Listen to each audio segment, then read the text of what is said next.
الحكمة هي الفقه ومعرفة مراد الله ورسوله، والحكمة وضع الشيء في موضعه.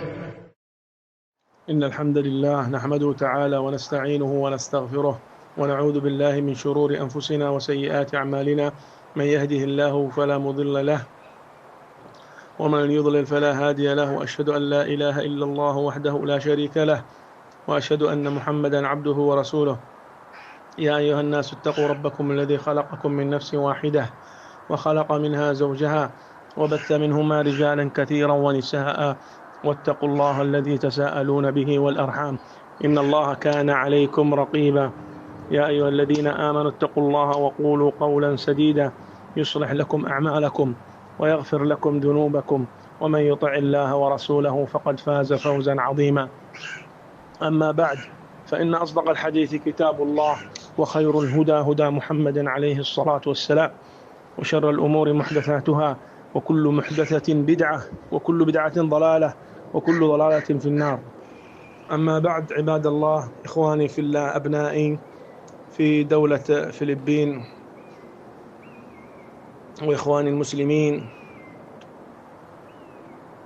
نحن في زمن قد كثرت الفتن فيه والاختلافات، واختلط الحابل بالنابل، ولم يستطع أحد أن يتقي هذه الفتن إلا من عصمه الله. فالواجب علينا معشر المسلمين أن نكون أخوة صالحة، أخوة على السنة، ونجتنب أسباب الفرقة والاختلاف. قال النبي صلى الله عليه وسلم: المسلم أخو المسلم لا يحقره، بحسب امرئ مسلم أن يحقر أخاه المسلم. وقال النبي صلى الله عليه وسلم: لا تحاسدوا ولا تباغضوا ولا تدابروا ولا تناجشوا، وكونوا عباد الله إخوانا. المسلم أخو المسلم. نعم، فأمرنا النبي صلى الله عليه وسلم أننا نكون يدا واحدة، ونهانا أن نتدابر، ونهانا أن نختلف، ونهانا أن نهجر بعضنا بعضا. وقال عليه الصلاة والسلام: لا يحل امرئ مسلم أن يهجر أخاه المسلم فوق ثلاث فيلتقيان ويعرض هذا ويعرض هذا، وخيرهم من يبدأ بالسلام. فإخواني في الله، حفظكم الله ورعاكم، وجعل الجنة مثوانا ومثواكم. حافظوا على أخوتكم. إذا أخطأ أخوك المسلم حاول أن تصلح خطأه، ما لم يكن هذا الخطأ يخرجه من دائرة أهل السنة. فالواجب المناصحة وتكرار النصح ورفع الأمر إلى من هم أعلم منكم في هذه القضية. وأما إذا كان هناك أمور لا تجعل الإنسان يفرق بينه وبين إخوانه، فالواجب تغليب الحكمة، والواجب العمل برأب الصدع وعدم التفكك وعدم الاختلاف. وكما سئل الإمام أحمد: هل التغافل نصف الدين؟ قال: بل الدين كله. تتغافل، يجب عليك أن تتغافل، لا تنظر ولا تركز ولا تبحث عن الزلة، بل سددوا وقاربوا ولا تختلفوا، كما قال عليه الصلاة والسلام. فما أحوجنا في هذا الزمن الذي نحتاج فيه إلى أخ صادق معروف يناصحك، إلى أخ يوجهك، لا إلى أخ يدمرك ويبحث عن زلاتك ويريد إسقاطك. لماذا هكذا؟ أين التراحم؟ أين الود؟ أين الحب؟ لماذا هكذا المعاملة؟ معاملة كأنه عدو من أعداء ومن الشياطين. نعم، بل واجب التراحم.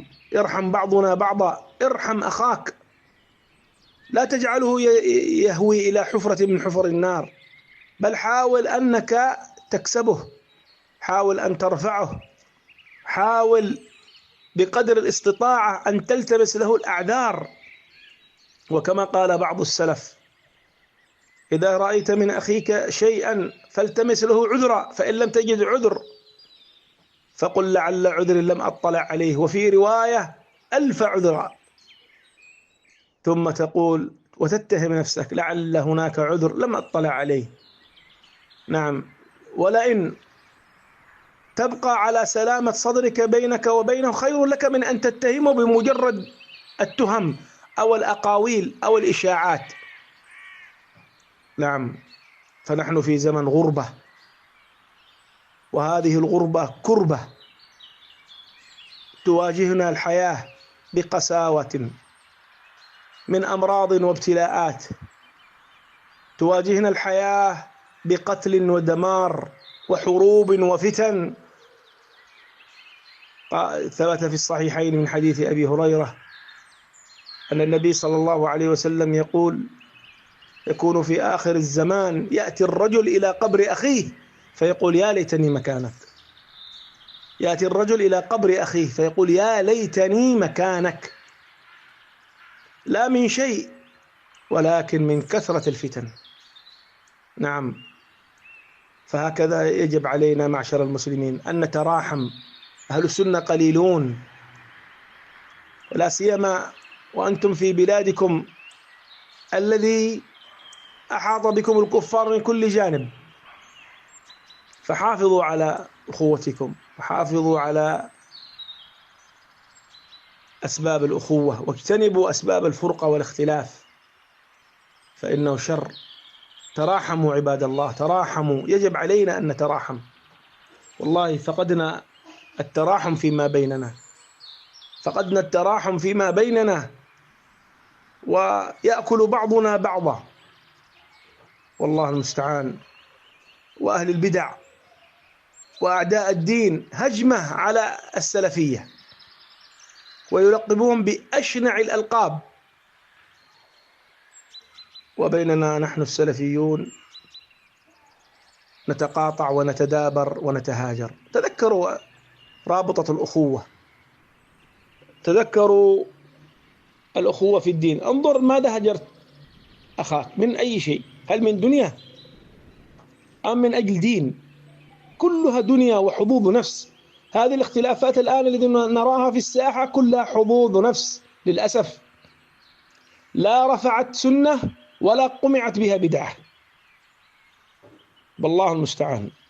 والله تأسف أشد الأسف حينما ترى هذه الفرقة التي عجت في بلاد المسلمين وبين السلفيين في كل أقصاع الأرض.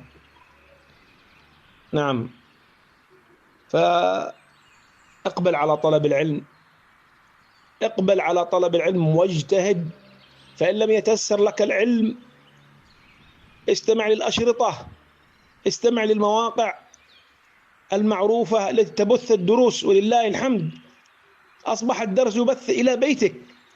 احفظ القرآن، جوده قراءة، احفظ شيئا من الأحاديث حتى يتيسر لك الرحلة أن ترحل إلى العلماء وترحل إلى أماكن العلم. نعم. جد واجتهد وكن نشيطا، فإن شغلت نفسك بالحق لم تشغلك بالباطل، لكن لو شغلتها بباطل شغلتك بباطل. نعم. اشغلها بالحق ستشغلك بالحق. وإياك والخوض في الفتن، وإياك أيضا أن تخوض في أعراض الناس. نعم. لا سيما إذا كان هناك الأخ السلفي المعروف الذي قد وثقه العلماء وفاضت شهرته، فلا تلتفت إلى من يطعن ومن ماذا ينشط في هذه الأزمنة أيام الفتن. نعم. واحذر أن تكون طالب فتن، بل كن طالبا للعلم على بصيرة وعلى ثبات. ونسأل الله عز وجل أن ينفعنا بما قلنا، وأن يثبتنا وإياكم على دينه، وأن يختم لنا ولكم بالحسنى. ونسأله جل في علاه أن يبعد عنا الفرقة والاختلاف المذموم، إنه ولي ذلك. وصلى اللهم على نبينا محمد وعلى آله، والحمد لله رب العالمين. Bismillahirrahmanirrahim. Sinabi ni Sheikh Zakaria, hafidhahullah, ingatan nawa siya ng Allah sa wikang Tagalog sa malapit itong kahulugan. Katotohanan, ang lahat ng papuri ay para lamang sa Allah. Siya ang ating pinupuri, hinihinga ng tulong at kapatawaran. At tayo ay nagpapakupkop sa Allah laban sa kasamaan ng ating mga sarili at sa kasamaan ng ating mga gawa. Katotohanan, ang sino mang patnubayan ng Allah ay walang sino mang ang makapagliligaw sa Kanya. At ang sino mang iligaw ng Allah ay walang sino man ang makapaggagabay sa Kanya. Ako ay sumasaksi na walang ibang Diyos na karapat dapat sambahin maliban lamang sa Allah. Siya ay walang katambal. At ako ay sumasaksi na si Muhammad ay Kanyang alipin at Kanyang sugo. O sang katauhan, katakutan ninyo ang inyong Panginoon na lumikha sa inyo mula sa isang tao. At mula sa Kanya ay nilikha niya ang Kanyang asawa. At mula sa kanilang dalawa ay nilikha niya ang maraming kalalakihan at kababaihan. At katakutan ninyo ang Allah na sa pamamagitan niya kayo ay humingi ng inyong karapatan sa isa't isa. At huwag ninyong putulin ang ugnayan ng sinapupunan, ang pagkakamag-anakan. Katotohanan, ang Allah ay laging tagapagmasid sa inyo. O mga mananampalataya, katakutan ninyo ang Allah at magsalita kayo ng matuwid na pananalita. Ayusin niya ang inyong mga gawain at patatawarin niya ang inyong mga kasalanan.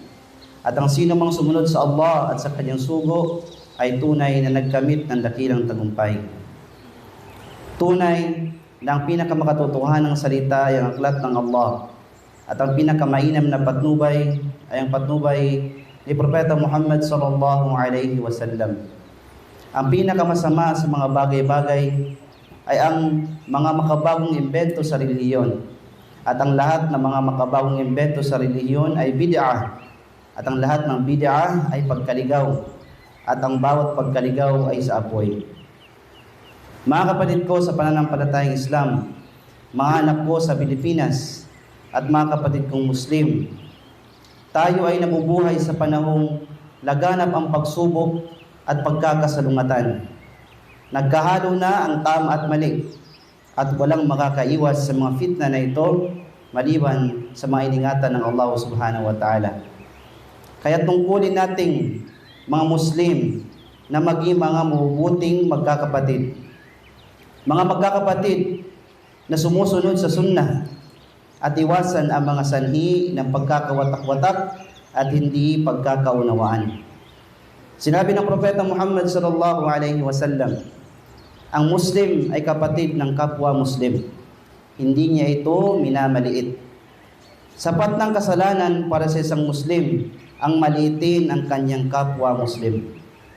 At sinabi rin ng Propeta Muhammad sallallahu alaihi wasallam, huwag kayong mainggit sa isa't isa. Huwag kayong mapuot sa isa't isa. Huwag talikuran ang isa't isa. Huwag dayain ang isa't isa. Bagkus maging mga alipin ng Allah na magkakapatid. Ang Muslim ay kapatid ng kapwa Muslim. O inutusan tayo ng Propeta Muhammad sallallahu alaihi wasallam na maging isang kamay na magkaisa at ipinagbawal niya ang pagtalikod sa isa't isa. Ang hindi pagkakaunawaan at ang pagputol ng ugnayan. Sinabi ng Propeta Muhammad sallallahu alaihi wasallam, hindi ipinapahintulot sa isang Muslim na putulin ang ugnayan sa kanyang kapwa Muslim ng lampas sa 3 araw. Sila'y nagkikita ngunit nagbabaliwalaan at ang pinakamabuti sa kanila ay ang unang bumabati ng salam.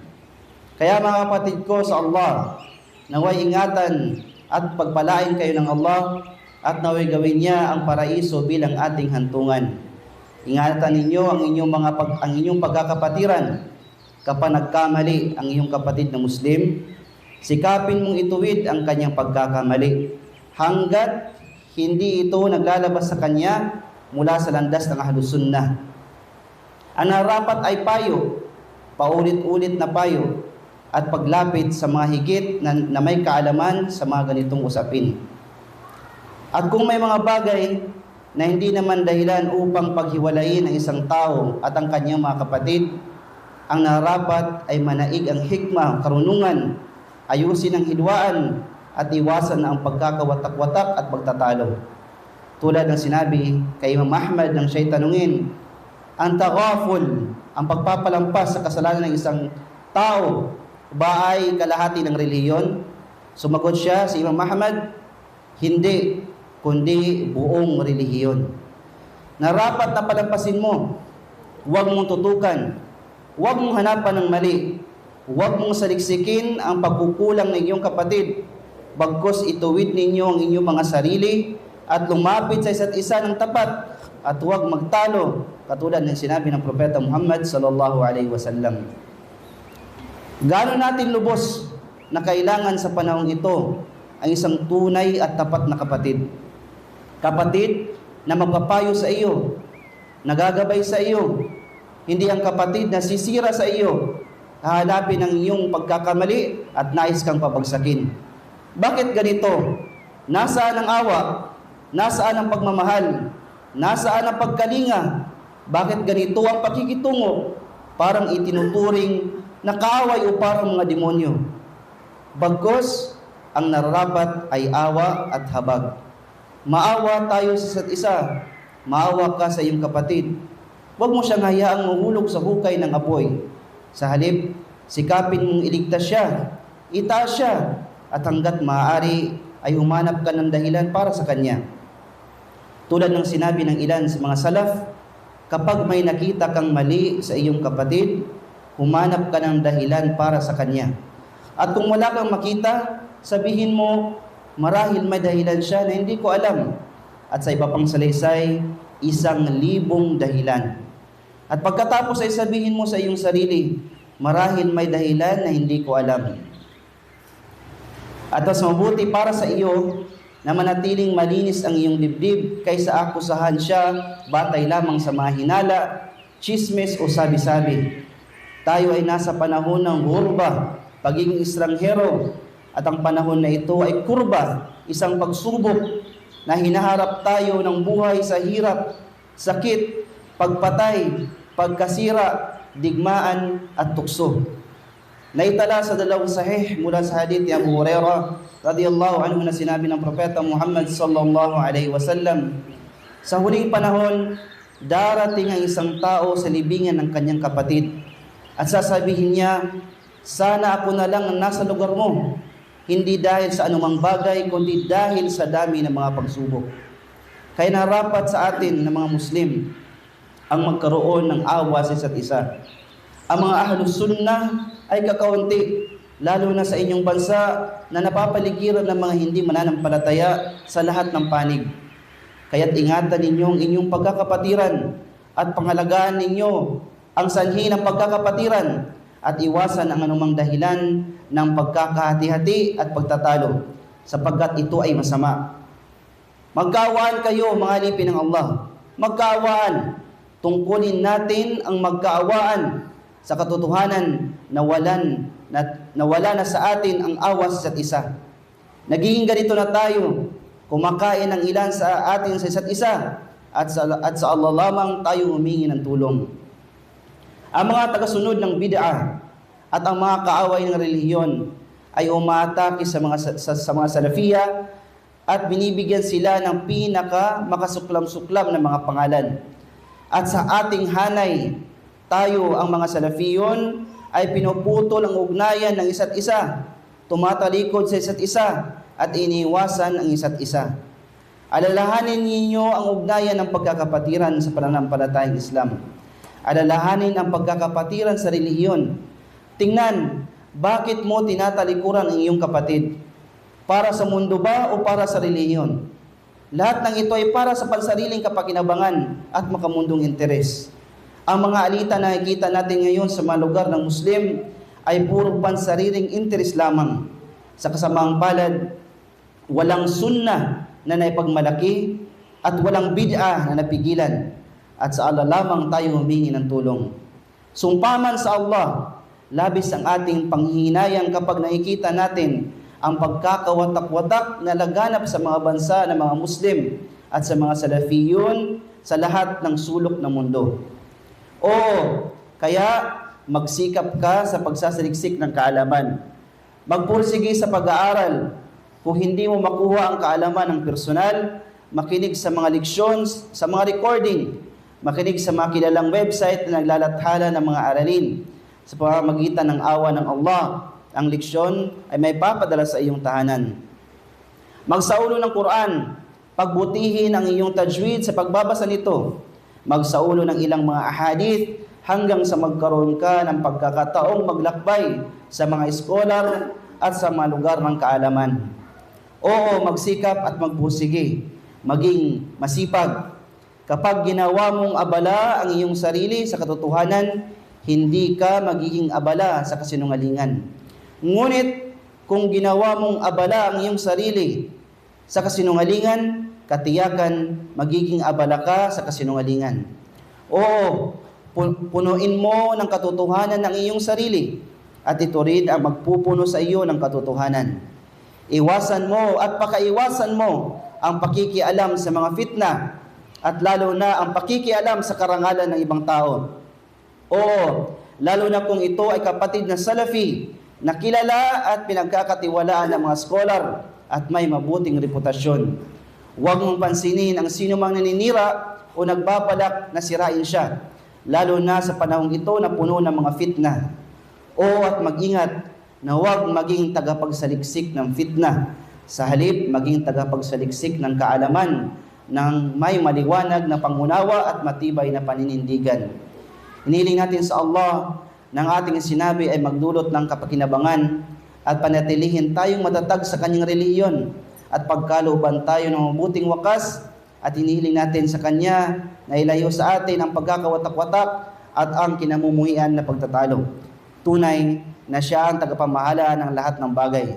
At naway ang kapayapaan at pagpapala ay mapasusugo sallallahu alaihi wasallam sa kanyang pamilya at sa lahat ng ang lahat ng papuri ay para sa Allah, ang Panginoon ng lahat ng nilalang.